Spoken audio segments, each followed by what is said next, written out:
Have you heard people claim that children are trafficked so a chemical called adrenochrome can be harvested from their blood?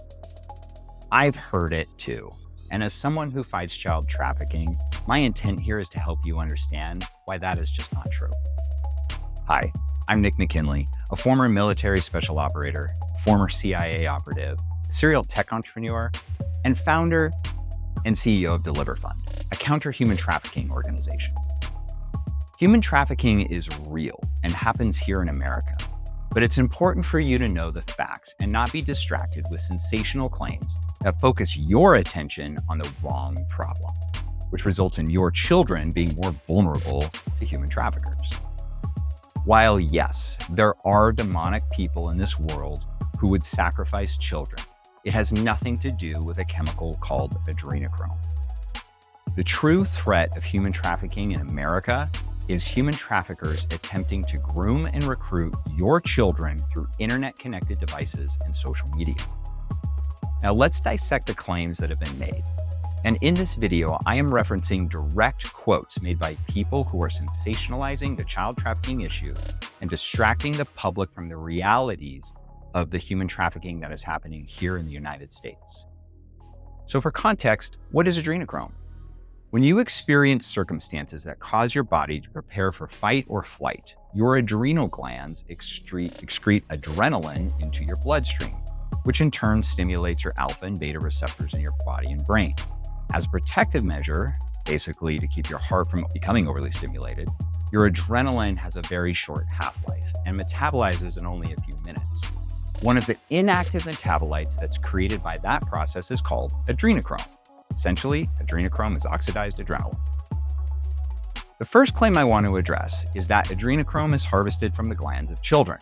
This is impossible, as adrenochrome is not released from glands. Adrenaline is released from glands, and the metabolism of that adrenaline produces adrenochrome in the blood, which is an inactive metabolite.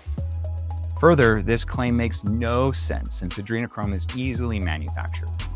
When I was going through my cardiac training as part of my Special Operations Combat Medic training, we were warned against leaving epinephrine, which is a molecularly identical synthetic adrenaline, exposed to sunlight because it would turn into adrenochrome. If anyone wanted adrenochrome, they could simply make it themselves by allowing readily available epinephrine to oxidize, or by simply buying it through any of the online research laboratories who sell it for as little as $11 a milligram. The second claim I want to address is that adrenochrome is an elite drug. First, I have a problem with the term elite. It seems that every time somebody identifies another person who has money and power, or both, and an opinion that differs from their own, that person is somehow part of an elite cabal. If adrenochrome really is an elite drug, then why can you buy it off the internet as little as $11 a milligram? The truth is, it is not an elite drug, as it has no effect on the body that would allow it to act as a drug.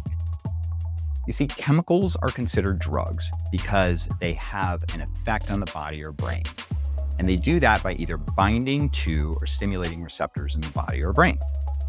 Adrenochrome does not stimulate your DA, MDNA, your cannabinoid CB1, serotonin, alpha, beta, histamine, GABA, or benzo receptors.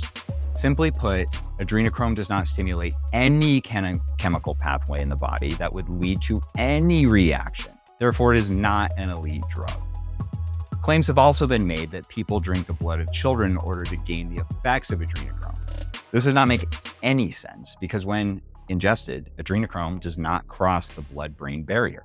Therefore, it is highly improbable that ingested adrenochrome would stimulate anything more than the urge to pee, and even then, only in very high quantities. The third claim I want to address is that adrenochrome is 10 times more potent than heroin. This is the most laughable of the claims being made because it does not pass a basic critical thinking test. If adrenochrome was 10 times more potent than heroin, that would make it one of the least potent drugs on the market, and therefore would limit its value. The fentanyl that is sadly becoming all too common on American streets is 50 times more powerful than heroin. But that's not even the biggest problem with this adrenochrome heroin comparison claim. Heroin and fentanyl are at least comparable as they are both opiates and therefore stimulate the dopamine reward pathway, where adrenochrome is an inactive metabolite and so does not stimulate anything. Comparing adrenochrome to heroin is the equivalent of comparing Drano to water. Yes, they are both liquid chemicals, but that's about all they have in common. The fourth claim I want to address is that adrenochrome has some mystical qualities as far as making you look younger. Aging is a reasonably well-documented process, and massive amounts of money are being thrown every year into anti-aging research.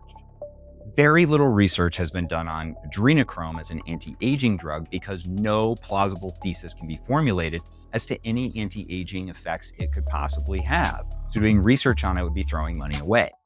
Multiple drugs like statins have a dual-use anti-aging property by activating either the AMPK-16 pathways or inhibiting mTOR. Seeing as adrenochrome does not do any of those things, no plausible thesis can be formulated in regards to adrenochrome and any type of anti-aging property. What's more, the anti-aging industry was valued at over $60 billion in 2022. If there was a plausible thesis, even a small chance, that adrenochrome would be a viable anti-aging drug, I promise you that Big Pharma would be doing all the research required to capitalize on that market opportunity. I want to thank you for watching this and ask that you please share this as wide as possible so we can get people, especially parents, focused on the real human trafficking problem here in America. And if this was helpful, please follow me and I'll be dispelling more of these myths in the future.